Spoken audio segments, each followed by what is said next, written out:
Self-preservation is not about pushing people away.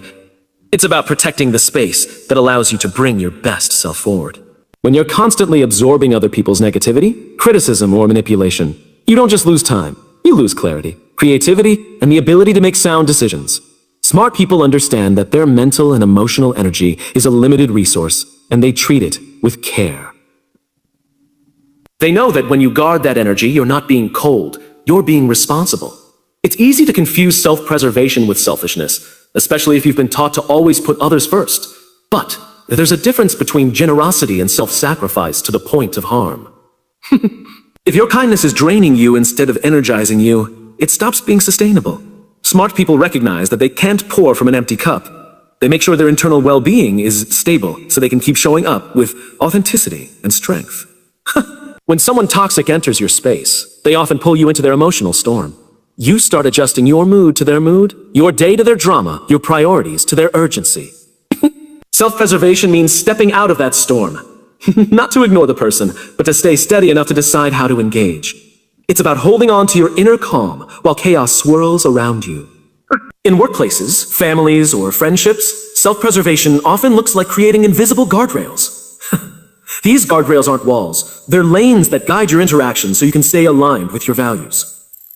Smart people use them to navigate conversations, limit certain topics, or choose when to walk away from conflict. By doing so, they ensure that their role in the dynamic remains constructive instead of reactive. There's also a biological truth to self-preservation. Constant exposure to toxic stress changes the way your brain and body function.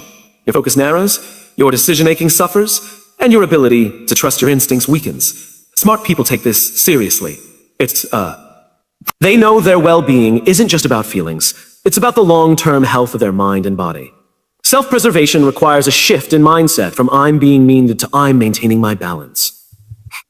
This shift allows smart people to say no without over-explaining, to take breaks without guilt, and to leave situations without burning bridges unnecessarily. It's not about winning or proving a point. It's about staying whole. It's about staying whole. When people accuse you of being selfish for protecting your peace, they're often speaking from their own unmet needs. Smart people don't take that personally. They understand that setting limits might disappoint others, but it prevents resentment and unhealthy dependency from building. They'd rather have a boundary misunderstood today than let a relationship collapse tomorrow. Self-preservation is a commitment to show up for life from a place of strength instead of depletion. It's the recognition that your energy, attention, and emotional health are assets worth guarding. It's the decision to choose long-term stability over short-term appeasement, even when that choice isn't popular. When we talk about a toxic people, it's tempting to treat the word like a name tag, something you slap on someone's chest and walk away from. But that oversimplifies the reality. Dove oversimplifies the reality. People are not inherently toxic. Behaviors are. The problem arises when certain destructive behaviors repeat so consistently that they form a pattern. Smart people don't focus on labeling a person. They focus on recognizing the behaviors that consistently harm trust, stability, or well-being. A toxic pattern often starts subtly. It can be chronic criticism disguised as a just being honest, or manipulation masked as concern. Over time, these moments add up. The behavior becomes predictable, like a script you've seen played out too many times. By noticing these patterns rather than reacting to each incident in isolation, smart people are better equipped to protect themselves without getting caught in the cycle. Not all toxic patterns are loud. Some are quiet, even polite. Some are quiet. Passive-aggressive comments, constant playing of the victim, or strategic withdrawal of affection can be just as damaging as overt aggression. The subtlety often makes them harder to spot because the behavior hides behind a veneer of normalcy. Smart people learn to pay attention not only to what is being said or done, but to how they consistently feel after the interaction. Toxicity is not measured by a single bad day or a moment of weakness. Everyone has moments when they're stressed, impatient, or unkind. What distinguishes toxicity is the absence of change over time. If feedback, empathy, and opportunities for improvement don't shift the behavior, then it's not just a moment. It's a pattern. This distinction keeps smart people from unfairly labeling someone over a temporary lapse. Patterns can also be situational. A person might be warm and respectful in one environment, but manipulative and controlling in another. This doesn't mean they're two different people. It means their toxic behaviors are triggered under certain conditions. Recognizing the context helps smart people adapt their boundaries and expectations accordingly. Some toxic patterns are rooted in control, trying to dominate conversations, decisions, or emotions. Others are rooted in chaos, bringing instability wherever they go. While the motives differ, the impact is similar. The emotional cost on those around them increases, and the space for trust and collaboration shrinks. Smart people track the effect, not just the cause. It's important to remember that identifying a toxic pattern is not about diagnosing someone's personality. It's about understanding the consistent behaviors that create harm and adjusting your response accordingly. SINEK. Accordingly. This approach keeps the focus on what's actually happening instead of turning it into a moral judgment about the person as a whole. By defining toxicity as a pattern, smart people free themselves from the emotional trap of demonizing or rescuing others. They don't waste energy arguing about whether someone is a good or a bad. They look at the evidence of repeated behavior and decide, with clarity, how much access to give that person to their time, energy, and trust. Reacting is instinctive. It's the quick, unfiltered release of whatever you feel in the moment. When faced with someone's toxic comment, a sharp tone, or an unreasonable demand, your first impulse might be to snap back, defend yourself, or shut down completely.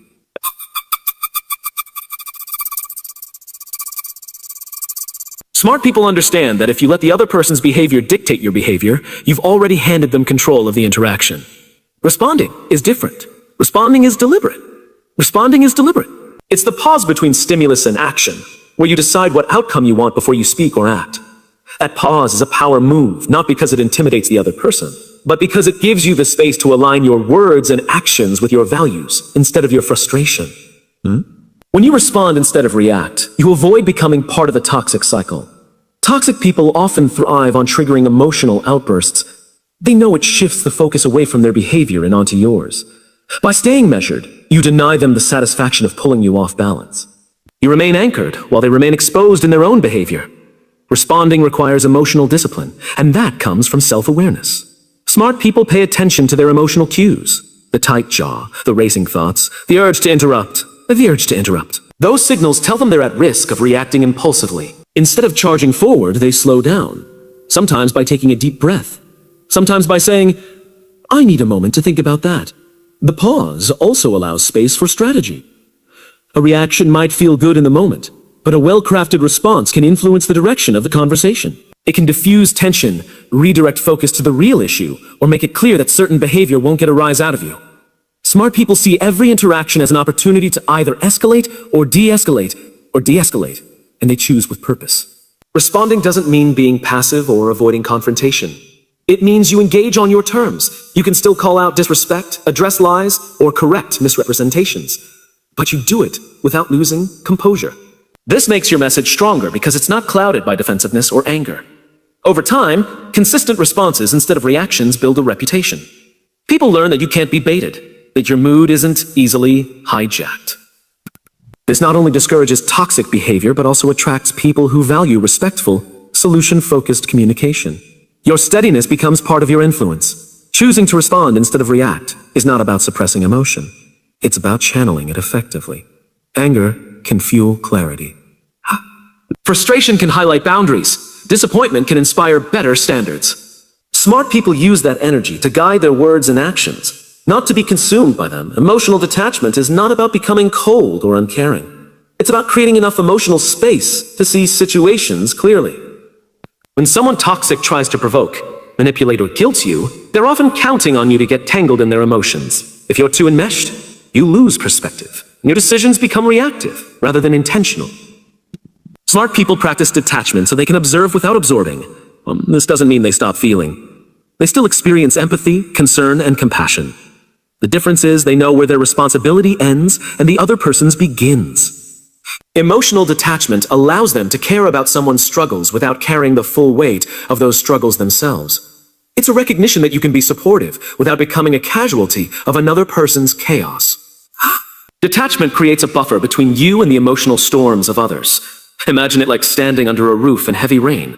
You can see and hear the downpour, but you're not drenched by it. Toxic people often want you in the rain with them, reacting to every drop. Smart people choose the shelter because it's from that safe place that they can decide if, when, and how to engage. A major part of emotional detachment is refusing to personalize someone else's behavior. If a toxic person is rude, dismissive, or aggressive, smart people understand it's more about the other person's inner state than their own worth. They don't waste energy wondering, what's wrong with me? Instead, they think, that behavior says more about them than it does about me. The detachment also involves managing your emotional investments. Smart people know that if they pour energy into every conflict or every person who demands attention, they'll burn out. They're selective about where they place their emotional resources, choosing battles and relationships that align with their values and purpose rather than with someone else's volatility. It's a skill that gets stronger with practice. At first, detachment can feel like withholding, but over time, you realize it's about showing up in a more grounded way. You still listen, you still engage, but you don't let your emotional state rise and fall with every shift in the other person's tone or attitude. Sometimes emotional detachment requires physical distance, limiting time spent with toxic individuals, taking breaks from draining conversations, or even creating no-contact periods can help reinforce your boundaries. Smart people use these moments to recalibrate, ensuring they return to the interaction from a place of calm rather than fatigue. Ultimately, mastering emotional detachment means reclaiming control over your inner state. It's the quiet confidence that no matter how turbulent the environment, you choose how much of yourself to give, how much to hold back, and when to walk away without resentment. Setting boundaries without guilt starts with understanding that boundaries are not walls. They are guidelines for how you want to be treated. They are the framework that protects your time, energy, and emotional health. Smart people know that if they don't set these parameters, someone else will set them for them, often in ways that benefit the other person at their expense. Guilt often creeps in because we fear boundaries will make us look selfish, rude, or unkind. This fear is especially strong if we've been conditioned to prioritize other people's comfort over our own needs. Smart people work to reframe this belief. They see boundaries not as rejection, but as a way of making relationships healthier by setting clear expectations and preventing resentment. Boundaries also make your yes more valuable. When you say yes to everything, you dilute your time and energy to the point where you can't give fully to the commitments that matter most. Smart people understand that every no to something that drains them is a yes to something that enriches them. They focus on this trade-off instead of on the discomfort that comes with turning someone down. One of the keys to setting boundaries without guilt is communication. Smart people state their limits clearly, calmly, and without over-explaining. Over-justifying a boundary invites debate, and debate often leads to guilt when the other person pushes back. A clear, respectful statement, without apology, sends the message that the boundary is both thoughtful and firm. Boundaries are easier to hold when you believe in their purpose. Smart people take time to identify the why behind each one. Maybe it's to protect their focus at work, to ensure they have enough rest, or to preserve the quality of their closest relationships. By connecting boundaries to values, they see them as essential, not optional. Toxic people may try to test or ignore your boundaries. This is where guilt can intensify, because holding firm might mean disappointing or upsetting someone. Smart people prepare for this reaction in advance. They remind themselves that other people's discomfort is not proof that the boundary is wrong. It's simply proof that the boundary is being enforced. In professional settings, boundaries are especially critical, because blurred lines can lead to burnout or exploitation. Smart people are proactive about clarifying work hours, communication expectations, and decision-making authority. They know that without these limits, toxic patterns can creep in disguised as a team spirit or going the extra mile. Ultimately, setting boundaries without guilt is about owning your right to protect your well-being. It's about recognizing that you can't control how someone else reacts, but you can control the standards you set for your life and the respect you insist on. In your relationships, never joining the toxicity means refusing to mirror the very behaviors you find harmful. It's tempting to match someone's sarcasm with sarcasm, to counter gossip with your own version, or to respond to passive aggression with a jab of your own. In the moment, it can feel like evening the score. But in reality, it pulls you into the same game you were trying to avoid. Smart people understand that once you start playing by toxic rules, you've already lost your footing. Toxicity thrives on escalation. The more you match someone's hostility, the more you feed the cycle. That's why smart people step back and resist the urge to win in the moment. They aim to win in the long term by protecting their credibility and self-respect. Every response is an opportunity to reinforce the standard you hold for yourself, regardless of how the other person is behaving. Refusing to join the toxicity doesn't mean you tolerate bad behavior. It means you confront it without becoming a version of it yourself. You can address lies without lying, set boundaries without belittling, and express anger without attacking. Smart people know that the delivery of the message is just as important as the message itself, especially when dealing with someone who's waiting for you to slip. When you join the toxicity, you risk becoming the distraction. Instead of the focus staying on the toxic behavior of the other person, it shifts to your reaction. This is often what toxic individuals want. They want you to explode so they can point to your behavior as proof that you're the problem. By staying composed, you keep the spotlight exactly where it belongs. Avoiding toxic reciprocity also strengthens your self-discipline. Every time you resist the pull to retaliate, you reinforce the habit of measured, intentional communication. Over time, this becomes second nature. You no longer need to fight the urge as hard, because your instinct is to protect your peace instead of your pride. There's also a subtle influence at work when you don't join the toxicity. Your consistent calm can disrupt the patterns of the other person. They may still try to provoke you, but without the reaction they crave, their behavior often loses momentum. It's not about changing them, it's about not letting them change you. Not joining the toxicity requires clarity about your own values. You need to decide ahead of time what lines you won't cross, even under pressure. These pre-decided standards act like an internal compass in the heat of the moment, guiding you toward responses that reflect who you are, rather than who they're trying to make you become. Smart people see every interaction as a choice between rising above or sinking to the same level. By consistently choosing the higher road, they not only preserve their dignity, but also build a reputation for being unshakable in the face of provocation. Limiting exposure to toxic people is not about punishing them. It's about protecting yourself. Just as you wouldn't spend hours in a room filled with smoke, you shouldn't spend endless time in environments filled with emotional pollution. Smart people understand that every interaction leaves an imprint, and repeated exposure to harmful dynamics eventually shapes your mood, mindset, and even your outlook on life. Reducing exposure starts with being honest about the impact a person has on you.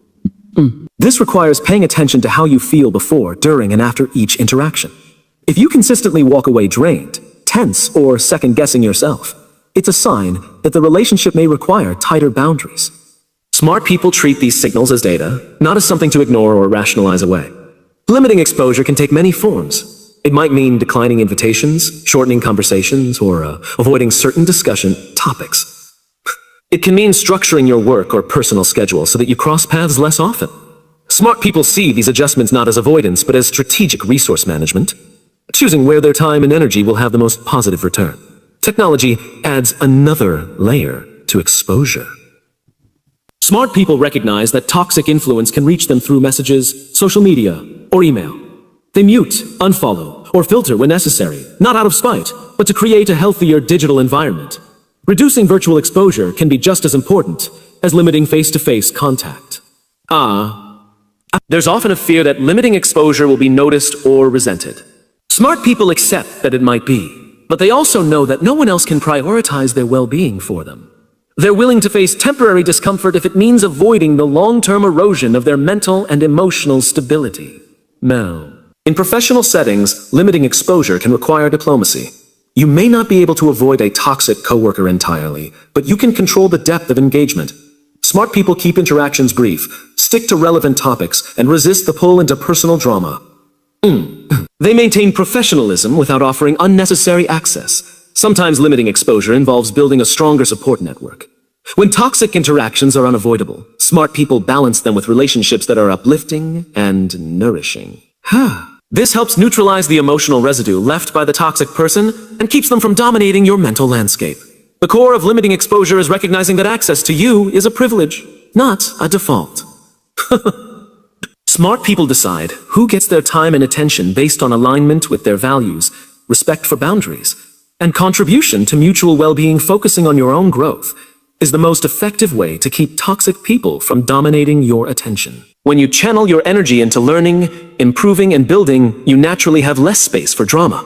Smart people understand that what you feed grows, and they choose to feed their skills, mindset, and goals rather than someone else's negativity. Personal growth creates a sense of forward motion. Toxic environments often try to trap you in cycles, replaying the same conflicts, reliving the same frustrations. By committing to your own progress, you create momentum that pulls you out of those loops. You stop orbiting around the toxic person's world and start orbiting around your own vision for the future. Investing in your growth also strengthens your resilience. Every new skill learned, every goal achieved, and every habit built adds another layer of confidence. This makes it harder for toxic people to undermine you because you're no longer relying on their validation to feel secure. Smart people know that the stronger their foundation, the less they're shaken by outside instability. Growth can be both external and internal. External growth might mean advancing in your career, starting a project, or developing a talent.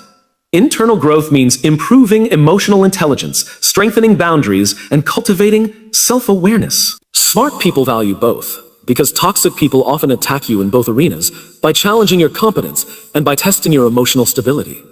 Focusing on your growth doesn't mean ignoring the presence of toxic individuals. It means refusing to let them be the center of your story. Your story. Instead of spending hours dissecting their behavior, you spend hours building something meaningful. Over time, this shift in attention changes the entire balance of power in the relationship. There's also a subtle protective effect that comes from growth. As you advance, you often move into environments with higher standards, healthier norms, and stronger support systems.